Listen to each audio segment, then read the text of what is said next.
अवधूत चिंतन श्री गुरुदेव दत्त. बोला श्री स्वामी समर्थ. स्वामी भक्तांनो, स्वामी आज तुमच्या समोर आले आहेत. स्वामी माऊली म्हणतात, बाळा, तू कधी कधी तुझे आणि इतरांची तुलना करण्यात खूप काही व्यस्त असतोस.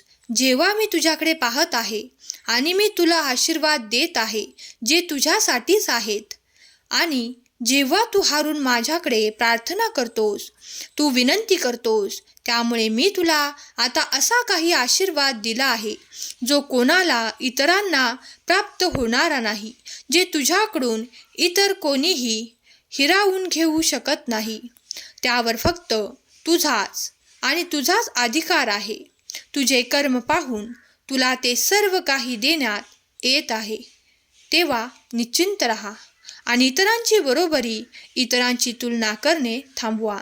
कारण तू माझा प्रिय बाळ आहेस आणि तुझ्यासाठी मी जे काही निवडून देत आहे ते सर्व तुझ्या जवळ सापडेल असे नाही. माझे बाळ, माझे आशीर्वाद तुझ्यासाठी आणि फक्त तुझ्यासाठीच आहेत. जो कोणी माझा प्रिय बाळ या क्षणाला या संदेशापर्यंत आला आहे आणि मनपूर्वक श्रद्धापूर्वक हा संदेश ऐकत आहे, त्याला मी सांगू इच्छितो की इतरांची तुलना करू नकोस, कारण तू माझा अतुलनीय बाळ आहेस.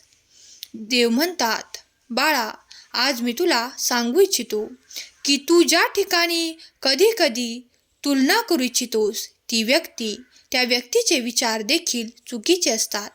आणि तू जर त्या चुकीच्या व्यक्तीशी आपली तुलना करशील तर तुला कुठेही वर पोहोचण्यासारखे काहीही जाणवणार नाही. त्यामुळे तुला सांगू इच्छितो की इतरांची तुलना करणे बंद कर आणि मी जे आशीर्वाद तुला देत आहे ते आनंदाने स्वीकार कर.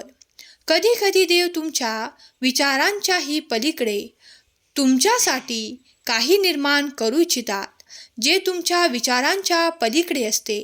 कधी कधी तुमच्या विचारात देखील ते येत नाही, कारण ते एक आशीर्वादाने निर्माण झालेले चमत्कारिक आशीर्वाद असतात. स्वामींजवळून तुम्हाला चमत्कारिक आशीर्वाद प्राप्त करण्यासाठी 1111 असे टाईप करा आणि हा संदेश 5 लोकांना शेअर करा. तुम्ही पुण्याचे भागीदार व्हाल. जे फक्त तुमच्यासाठी देवाने निर्माण केलेले असतात त्यासाठी फक्त तुम्ही आणि तुम्हीच योग्य असतात. म्हणूनच ते चमत्कारांच्या आशीर्वादाने तुम्हाला देऊ इच्छितात. ते स्वीकारण्यासाठी तुम्ही सज्ज असावे अशी स्वामी तुम्हाला आज्ञा करतात. प्रत्येकाचे भाग्य वेगळे आहे, प्रत्येकाचे कर्म वेगळे आहेत, प्रत्येकाची मागायची इच्छा वेगळी आहे, पण देवाने ठरवलेले जे तुम्हाला द्यायचे आहे तेही प्रत्येकासाठी वेगळे आहे. हे लक्षात घ्या. देव तुमच्यावर आशीर्वादांचा वर्षाव करू इच्छितात. आज प्रत्येकाच्या मनात वेगवेगळे विचार आहेत.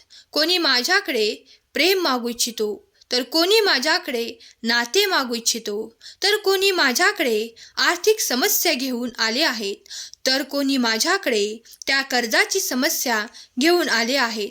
प्रत्येकाचे प्रश्न जसे वेगवेगळे आहेत तसेच माझे देण्याचे आशीर्वाद देखील आणि वेळ देखील वेगवेगळे आहेत. देव म्हणतात, माझा आशीर्वाद निश्चितच तुझ्यापर्यंत येत आहे. विश्वासाने हा संदेश शेवटपर्यंत ऐक. तू जे काही कर्म करत आहेस ते मी पाहत आहे. तू त्यात अधिक चांगले कर्म करावे अशी मी तुला आज्ञा करतो, कारण मी पाहत आहे तुमचे चांगले कर्म. ते मी पाहतो की तुमची चांगली बुद्धी, तुमचे चांगले विचार मी पाहतो आहे. स्वामी म्हणतात, बाळा, मला तुझी मदत करायची आहे. मी आज तुझ्यासाठी इथे उपस्थित आहे. तुला देखील भाग्य चमकवायचे आहे. तुला देखील ते सर्व काही साध्य करायचे आहे. तर तुला एक पाऊल उचलून माझ्याकडे यावे लागेल. बाळा, मी 10 पावले तुझ्याकडे येईन यावर विश्वास ठेव. तुमचा स्वामी शक्तीवर विश्वास असेल तर खरा स्वामी भक्त टाईप करा. तुझा देव जर तुझ्याकडे यायला तयार आहे तर तू देखील तुझ्या कर्मात कसूर ठेवू नकोस. तू देखील एक पाऊल माझ्याकडे उचल. मी तुझ्याकडे 10 पावले येत आहे. बाळा, तुझ्यासाठी सुख, समृद्धी आणि आनंदाचे दिवस घेऊन मी येत आहे. माझ्यावर विश्वास ठेव आणि तुझ्या कर्माला गती दे. कोणावरही विसंबून राहू नकोस. तू जे काही चांगले कर्म करशील त्याचे फळ तुला प्राप्त होणार आहे. विश्वास ठेव देवांवर, देवांच्या अद्भुत शक्तीवर. जो कोणी विश्वास करेल त्याला दैवी शक्ती आशीर्वाद प्रदान करेल. त्याच्याकडे ते चमत्कार होताना तो अनुभव करेल. जर तुम्ही चांगले कर्म केलेत आणि स्वतःवर विश्वास ठेवून पुढे चालत राहिलात तर तुम्हाला नैराश्य कधीही प्राप्त होणार नाही.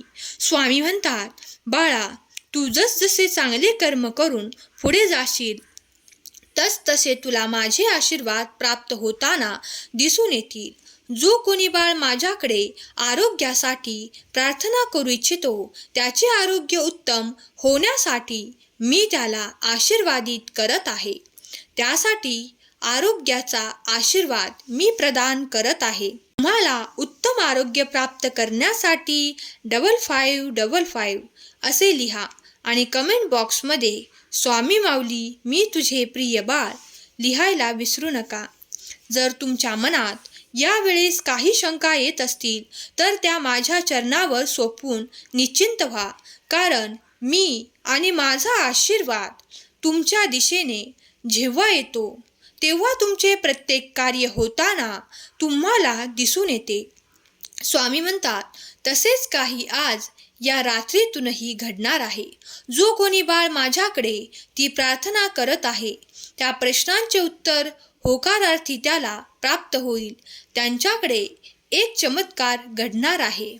जो कोणी त्या आर्थिक समस्येने ग्रस्त आहे त्याला आर्थिक प्रश्नातून बाहेर काढण्यासाठी माझा चमत्कार या रात्रीतून कार्य करेल. पुढच्या आठवड्यात त्याला एक मोठी रक्कम दिली जाईल. कारण हे त्याच्या केलेल्या कर्माचे फळ आहे. तो ज्याच्यासाठी माझ्याकडे अपेक्षेने पाहत आहे मी त्याची अपेक्षा नक्कीच पूर्ण करेल. त्याने विश्वासाने माझ्याकडे यावे आणि ते माझे आशीर्वाद प्राप्त करावे. जो कोणी देवाच्या दैवी शक्तीवर विश्वास करतो त्याने देवाकडे जी काही प्रार्थना केली आहे त्या प्रार्थनेवर विश्वास ठेवा. कारण तुमच्या प्रार्थनेचे उत्तर तुम्हाला लवकरच प्राप्त होईल. देवाचा एक आशीर्वाद तुमच्याकडे येत आहे. स्वामी म्हणतात, बाळा, कधी कधी पुन्हा जाऊन काही तुला जर शिकण्यासारखे असेल तर ते नक्की शिक. कारण या आयुष्यात खूप काही शिकल्याने ते आपल्या उपयोगीच येत असते. बाळा, शिकण्याचे कुठलेही बंधन नाही. शिकण्यासाठी कोणतेही वय निर्धारित नाही. प्रत्येक क्षणाला तुम्ही काहीतरी नवीन शिकण्याजोगे आयुष्यात जगावे. कारण त्यामुळे तुम्ही उन्नती आणि प्रगती साध्य करू शकता. जे तुमची इच्छा आहे ते तुम्हाला प्राप्त होईल. ती इच्छा पूर्ण करण्यासाठी कधी कधी तुम्हाला काही नवीन शिकायचे असते. ते शिकण्याची मी तुम्हाला परवानगी देतो. मी तुम्हाला आशीर्वाद देतो. कारण शिकण्यासाठी कोणत्याही वयाचे बंधन नाही. तुम्ही जेव्हा जे काही शिकू इच्छिता तेव्हा तुमचे वय वाढवून तुम्हाला ती मदत केली जाते. देवाकडून तुम्हाला ते आशीर्वाद दिले जातात. जर तुझ्याही मनात काही नवीन शिकायची इच्छा असेल, उमेद असेल तर मी तुला नक्कीच मदत करेन. ती मदत कुठल्याही स्वरूपात तुला प्राप्त होईल. बाळा, पुढे चालत राहा. कारण माझे आशीर्वाद निरंतर तुझ्या दिशेने येऊन तुला मदत करतील. स्वामी म्हणतात, बाळा, आज मी तुला काही महत्त्वपूर्ण सांगू इच्छितो. तू तुझी तुलना कोणाशीही करू नकोस. अगर तुला तुलनाच करायची आहे तर ती तुझ्या भूतकाळाशी आणि तुझ्या वर्तमान काळाशी कर. तू मागे काय होतास आणि तू आज काय आहेस यातले अंतर तू जर जाणलेस आणि मागे तू कुठे होतास आणि आज तू कुठे आहेस आणि काय करत आहेस हे जर तू पाहिलेस तर तुला तुझे कर्म दिसून येतील. बाळा, जेव्हा तुम्ही कर्माने ते सर्व काही साध्य करू इच्छिता आणि इथपर्यंत आले आहात, आज तुम्ही ज्या ठिकाणी आले आहात ते साध्य करण्यासाठी तुम्ही जे काही प्रयत्न केले आहेत, तो मागील काळ तुमचा भूतकाळ आहे. जेव्हा तुम्ही ते कर्म केले आहेत तेव्हाच तुम्ही आज या ठिकाणी आले आहात. जेव्हा तुम्ही ते साध्य केले आहे त्यासोबत तुमच्यासोबत देवाचा आशीर्वाद मिळवून तुम्ही आज इथपर्यंत आले आहात. तुम्ही प्रगती साध्य केली आहे ते देवाच्या आशीर्वादाने आणि तुमच्या कर्मामुळे तुम्ही प्राप्त केले आहे. तेव्हा देवाचे धन्यवाद करायला देखील विसरू नका. आणि जर तुलनाच करायची आहे तर आपल्या मागील काळाला आपल्या या काळासोबत तुलना करा आणि इच्छा करा तुम्हाला पुढे काय हवे आहे, त्यासाठी तुम्हाला कोणते निर्णय घ्यावे लागणार आहेत आणि त्यासाठी काय कार्य करावे लागणार आहे यावर विचार करण्यात वेळ घालवा. निरर्थक वेळ वाया घालवू नका, कारण वेळ अमूल्य आहे, ती कुणासाठी थांबत नाही. तुम्ही जर तुमच्या आयुष्यात खूप काही परिवर्तन करण्यासाठी प्रयत्न करत असाल तर देव देखील तुम्हाला मदत करायला कुठल्या ना कुठल्या रूपात येतील आणि मदत करतील. ती मदत नक्कीच तुम्हाला खूप काही पुढे नेण्यासाठी प्राप्त होईल. देवाची सकारात्मक ऊर्जा सतत तुम्हाला प्राप्त होत आहे. त्यात ऊर्जेमुळे तुमचे विचार देखील पवित्र होतील आणि शुद्ध होतील आणि त्यामुळे तुमचे जीवन समृद्धीकडे नेण्यासाठी आणि प्रगतीकडे नेण्यासाठी उत्सुक राहील. स्वामी म्हणतात, बाळा, तू तुझे कर्म करत राहा आणि माझ्याकडे ती अपेक्षा ठेव, कारण तुझी अपेक्षा मीच पूर्ण करणार आहे. माझ्या आशीर्वादांमुळे तू ते देखील प्राप्त करशील जे कधी तू विचारात देखील घेतलेले नाही. माझा चमत्कार तू लवकरच अनुभव करणार आहेस. तुझ्या दिशेने दिव्य आणि आनंदाची बातमी येत आहे. ते स्वीकार कर आणि आनंदी हो. तुझ्यासोबत सर्व काही शुभ आणि शुभच होणार आहे. तुझे कल्याण होईल. स्वामी आईचा हा दैवी संदेश ज्यांनी ज्यांनी ऐकला आहे त्यांनी स्वामी माऊली कमेंट करायला विसरू नका. स्वामींचे कार्य तुमच्यासाठी निरंतर सुरू आहे. स्वामी तुमच्यासाठी एक चमत्कार पाठवत आहेत. एका रात्रीतून सुद्धा स्वामी तुमच्यासाठी चमत्कार घडवून आणतील. इतकी शक्ती स्वामींमध्ये आहे. तेव्हा स्वामींचे धन्यवाद करायला विसरू नका.